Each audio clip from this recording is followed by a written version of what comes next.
So our next presenter is Mr. Wendell Burnette, and he practices in Phoenix, and all of his work is very site and context specific.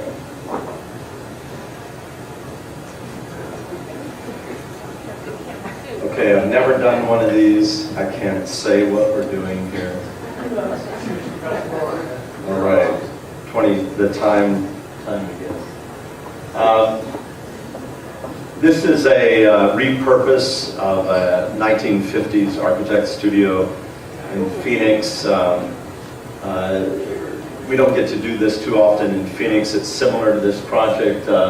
One thing that differs is it's not nearly as old. We had to, one idea is we didn't want to take the floor out, so we just decided to help it out. There was this piece that was taken out, but then this kingpin truss that allowed the floor to remain sandblasted with pecan shells. But it was also about creating a vibe. This is a library community center you might have heard me talk about earlier, which is a kind of framing and looking at the spaces between and allowing a dialogue to happen between the exercise of the mind, which is the library, and the exercise of the body, which is the community center. Inside, it was in the library about creating a warm quality of light, a balanced quality of light, and it looks like there's a lot of light fixtures on, but actually it's top lit with solitude skylights and then bottom lit with a continuous band of glazing. This is a house that I built for my family that is also dealing with spaces between, the idea of moving between a private space on the right and the public volumes on the left, and taking a plunge, cooling off at night before bed. I always say, this isn't my car, I wish it was, it's my cost estimator's. Of course, she's much better with money than I am. But in our climate, I think engaging the spaces between, and this is a canyon entry space that is about multi-sensory experience, which is the sound of water, the smell of creosote after a rain, a slight breeze across your skin. I call the glass Poor Man's Pilkington. This is a project that I didn't get a chance to present today, which has been under construction for 5.5 years, and we have another year to go. A really great client. This is a very patient client. Mass, earth, and then on the inside is about transparency and the sky. You kind of spiral up and out of the site to this view that you see on the right, the kind of most honorific part of the plinth.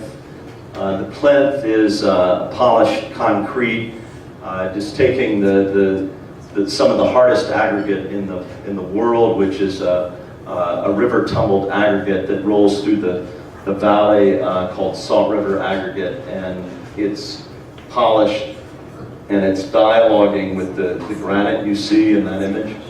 And then here, there's a stair that goes down to a spa, literally where we carved into the mass. We had a guy standing with a giant concrete saw sawing into the mass, and that brings you to this space, which is also an idea of carving more into the earth. It's an inclusion stone. Imagine this with steam and candles and a glass chaise that sits on those brackets yet to come. A screen porch in Wisconsin on a field that is always rotating as corn or soybeans or wheat. The block you see is the most common block that you can get in Wisconsin, but it's some of the finest block I've ever seen. Here, the kind of concept of a home that's a very cool form that speaks to the glaciated past of this region, but then this warm light within that you come home to. The soybeans are really green here. And then this a hotel here in Utah that I did with Marwan El Said and Rick Joy. And this is, I talked about it earlier today, about the body moving across this space that's a very narrow aperture to the landscape, and you essentially pan the landscape. And this is moving into the entry mass on the left, the smell of water, the sound of water.